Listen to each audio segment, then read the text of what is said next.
নমস্কার বন্ধুরা, আমি আবারও ফিরে এসেছি আরেকটি নতুন ভিডিও নিয়ে।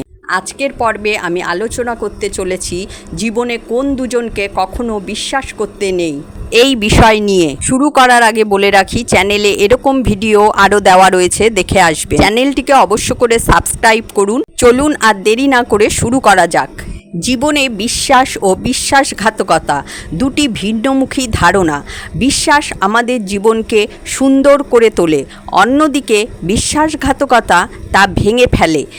এপিজে আব্দুল কালাম মনে করতেন, জীবনে দুজন ব্যক্তিকে কখনো বিশ্বাস করা উচিত নয়, তা যতই কাছের মানুষ হোক না কেন। তার মতে এই দুজন ব্যক্তি হলেন নিজেকে প্রতারিতকারী। যে ব্যক্তি নিজেকেই প্রতারিত করে সে অন্যকেও প্রতারিত করবে।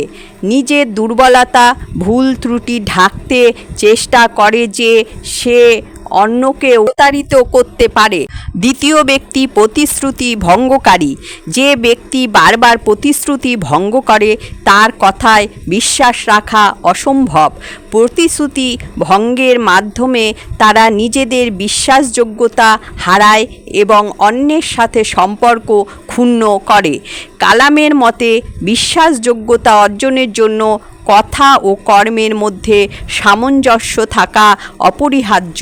এপিজে আব্দুল কালামের বার্তা স্পষ্ট, জীবনে বিশ্বাস গুরুত্বপূর্ণ, তবে সঠিক ব্যক্তির ওপর বিশ্বাস স্থাপন করা আরও জরুরি। নিজেকে প্রতারিতকারী ও প্রতিশ্রুতি ভঙ্গকারী ব্যক্তিদের প্রতি সতর্ক থাকা উচিত, কারণ তাদের বিশ্বাসে ভরসা করা ঝুঁকিপূর্ণ। কালাম বিশ্বাস করতেন, সততা, আত্মবিশ্বাস ও প্রতিশ্রুতি পালনের মাধ্যমেই আমরা স্থায়ী ও অর্থপূর্ণ সম্পর্ক গড়ে তুলতে পারি।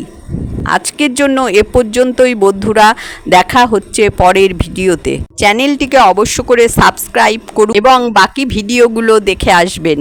সকলে সুস্থ থাকবেন, ভালো থাকবেন। ধন্যবাদ।